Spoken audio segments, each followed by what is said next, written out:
Hello everyone, welcome back to our new video. আশা করি সবাই ভালো আছো, সুস্থ আছো। আমরা অনেক অনেক ভালো আছি, তোমাদের ভালোবাসাও আশীর্বাদ।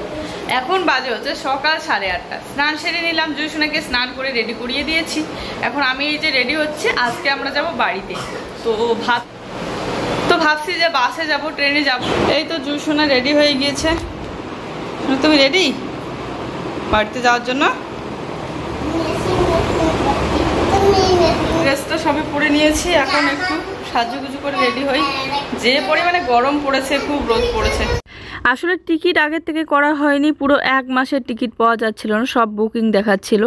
তো এর জন্য আমাদের হচ্ছে কি বলতো, জেনারেলে যেতে হবে। আর জেনারেলে যেতে হলে হচ্ছে প্রচুর পরিমাণে ভিড় থাকে। আসার সময় তো আমাদের ওই দিক থেকে সিট একদম ফাঁকা থাকে, কেননা আলিপুরদুয়ার থেকে ট্রেনটা ছাড়ে আর আমাদের ঘুকসাডাঙ্গা আস্তে আস্তে ট্রেনটা ফাঁকাই থাকে। কিন্তু যাওয়ার সময় এই শিয়ালদা থেকেই ভর্তি হয়ে আসে, তো এর জন্য জায়গা পাওয়া যাবে না। আর বাচ্চা নিয়ে জায়গা পাওয়া না গেলে পরে বুঝতেই পারো পুরো রাত অসুবিধা করে কাটাতে হবে। তো এই জন্য ভাবলাম চলো বাসেই যাই, বাসে তো সিট পাওয়াই যাবে। হ্যাঁ, বাসে বসে থাকতে থাকতে একটু অসুবিধা হবে ঠিকই, কিন্তু একটু হলেও তো মানে বাচ্চা বসতে পারবে, তারপরে আমরা বসতে পারবো, ঘুমাতে পারবো, একটু হলেও চোখ বন্ধ করে রেস্ট করতে পারবো। তো এর জন্য ভাবলাম চলো বাসেই যাই। তো যাই হোক, বাসেই যাব আমরা ঠিক করলাম। তো যেহেতু বাসে যাব তাই সকাল সকালই রেডি হচ্ছি। আর যদি ট্রেনে যেতে হতো তাহলে হচ্ছে আমাদের 1টার দিকে রওনা দিতে হতো। এখন বাজে 8:30, আমরা রেডি হচ্ছি। আর জুসোনাকে হালকা করে লিপস্টিক পরিয়ে দিলাম, কারণ ও আমাকে দেখে বাহানা করতেছিল। আর মৌসুনাকেও একটু পরিয়ে দিলাম, বললাম দেখো কি ভালো লাগবে, কালারটা একদমই হালকা। এখন একটু আইব্রুটা আর্ট করে নেবো। আর এই আইব্রুটা হচ্ছে ওয়াটারপ্রুফ, তো নষ্ট হবে না। এই 2 দিনের রাস্তা হলেও নষ্ট হবে না, 3 দিনের রাস্তা হলেও নষ্ট হবে না। পেন্সিল হলে দিতাম না। তো একটুখানি হালকা করে আর্ট করে নিলাম আইব্রুটা দিয়ে, আর নিচে একটু কাজল পরে নেবো। এদিকে জুয়ের পাপাও স্নান করে এসেছে, ও রেডি হচ্ছে। আর জামা কাপড় তো কালকেই সব গুছিয়ে নিয়েছি ব্যাগের মধ্যে ঢুকিয়ে, আর বাকি যা যা ছিল সেগুলো আজকে গুছিয়ে নিলাম। আর আমরা দিভাইদের বাড়িতে আসার সময় যে গঙ্গার ঘাটটা দেখিয়েছিলাম, ওই কাটোয়া ঘাট, তো অনেকেই মানে 2-1জন কি 3জন কমেন্ট করে বলেছিল যে ওই ঘাটের ওই দিক দিয়ে আসলে দেখা করব। আর তো যেহেতু ট্রেনে যাব না আমরা, তো অন্য লাইন দিয়ে যাব, এর জন্য আর ওই ঘাট দিয়ে যাওয়া হয়নি, এর জন্য তোমাদেরকেও বলা হয়নি, সরি।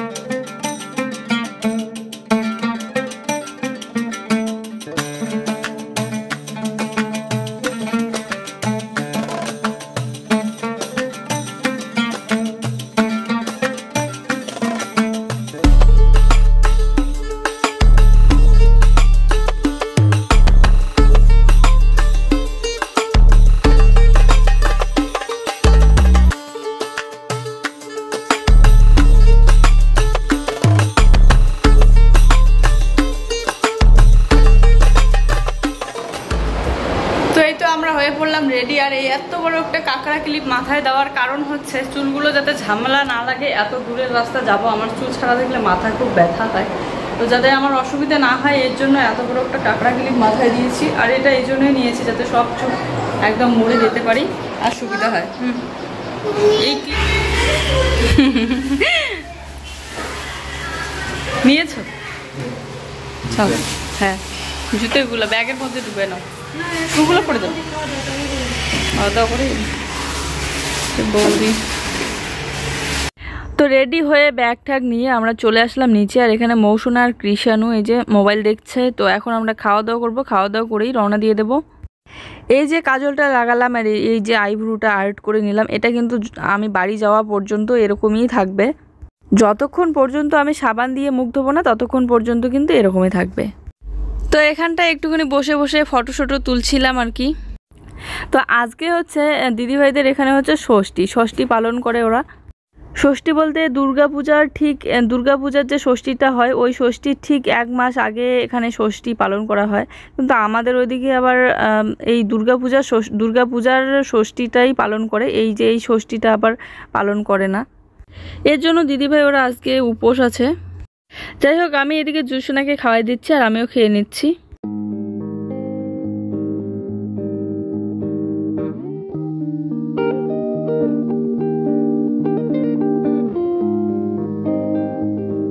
এদিকে নাচতে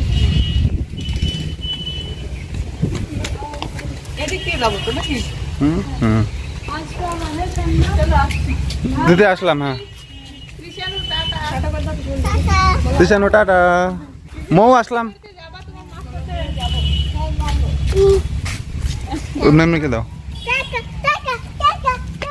তো এখান থেকে আমরা উঠে পড়লাম বাসে। এই যে বাসের জার্নি শুরু হলো, আর একদম কালকে সকালবেলা পর্যন্ত চলতেই থাকবে বাসের জার্নি।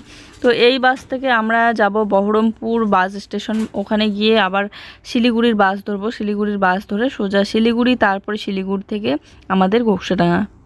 তো সামনের সিটটা ফাঁকাই ছিল, এই জন্য জুইসোনা ওই সাইডে বসেছে। একটু পরে আবার আমাদের এদিকে এসেছিল। তবে আমাদের যাওয়া আসাতে সিট নিয়ে কোনো অসুবিধা হয়নি, সিট আমরা পেয়েছিলাম যাওয়ার সময় আর আসার সময়ও।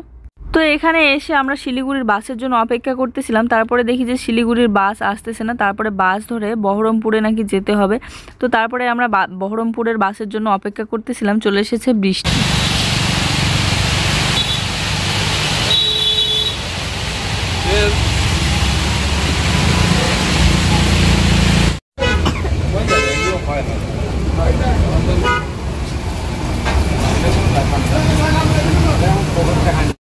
তো এটা হচ্ছে বহরমপুর বাস স্টেশন। আমরা বহরমপুরে চলে এসেছি। এখানে এখন শিলিগুড়ির বাসের জন্য আমাদের টিকিট করা হয়ে গিয়েছে। এখানে দাঁড়িয়ে অপেক্ষা করতেছি, বাস আসবে 7টার সময়।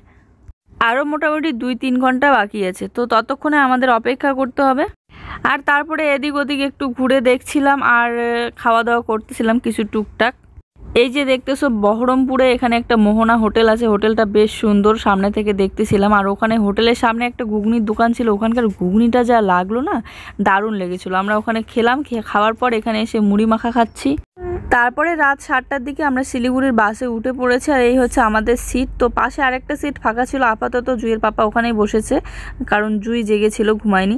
আর যখন ওই সিটের লোক চলে আসবে তখন ও আবার এই সিটে বসবে। এখন একটুখানি আরাম করে বসে নিচ্ছি। আর সারা রাত তো কাটাতে হবে বাসের মধ্যে, তাই না? এই দেখো এইভাবে বসে থাকতে থাকতে পা এত পরিমাণে লেগে যায়, কি বলবো, পা খুব লেগে যায়। একটানা এত দূরের জার্নি, বুঝতেই পারো। পা, তারপরে কোমর, তারপরে রাতে আবার একটা রেস্ট দিয়েছিল এক জায়গায়, তো ওখানে একটু হাঁটাচলা করার পর আবার উঠে পড়েছি বাসে। এখন হচ্ছে ভোরবেলা হয়ে গিয়েছে, দেখতে পাচ্ছ, আর একটু পরেই আমরা নামবো। তো ফাইনালি শিলিগুড়ি বাস স্টেশনে আমরা চলে আসলাম। আর এখানে নেমে এই যে ও আর জুই বসেছিল আর আমি একটু হাঁটাচলা করতেছিলাম, কেননা পা প্রচণ্ড লেগে গিয়েছে, কোমর ব্যথা হয়ে গিয়েছে। তারপরে আমরা এখানে একটা হোটেলে খাওয়া দাওয়া করবো ভাবছিলাম, তো খাওয়া দাওয়ার জন্য গিয়েও ছিলাম, কিন্তু এখন দেখি সবজিটা দিয়েছে এত পরিমাণে টক, মনে হয় 2-3 দিনের বাসি সবজি দিয়েছে, খাওয়াই যাচ্ছিল না। তারপরে ওই সবজি রেখে ওখান থেকে বেরিয়ে অন্য একটা হোটেলে গিয়ে খেয়ে নিয়েছি, আর খেতে পারিনি ওই হোটেলে। তো ফাইনালি আমরা হচ্ছে কালকে বের হয়েছিলাম, কালকে ছিল হচ্ছে কি ছিল, সোমবার। কালকে বের হয়েছি আমরা সকাল 8:30টার দিকে তোলা দিদিভাইদের বাড়ি থেকে। তারপরে বাস স্টেশনে পৌঁছাইতে 1টার মতো বেজে গিয়েছে, বাসে উঠতে উঠতে সন্ধ্যা 7টা। আর আমরা ট্রেনে আসিনি, আমরা হচ্ছে বাসে এসেছি। আর আজকে সকালবেলা এই যে এখন বাজে হচ্ছে 11টার সময় ফাইনালি আমরা ঘোকসাডাঙ্গা হাই রোডে পৌঁছাইলাম। আর এখন এই যে টোটোতে করে বাড়িতে যাচ্ছি, কতদিন পর। হ্যাঁ ক্লিয়ার। আমার মোবাইলে আবার একদম নেই চার্জ।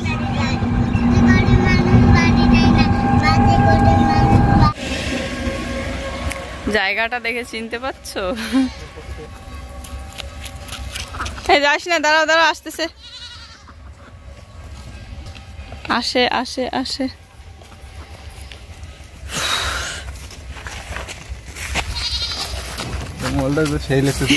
সেই লাগতেছে না?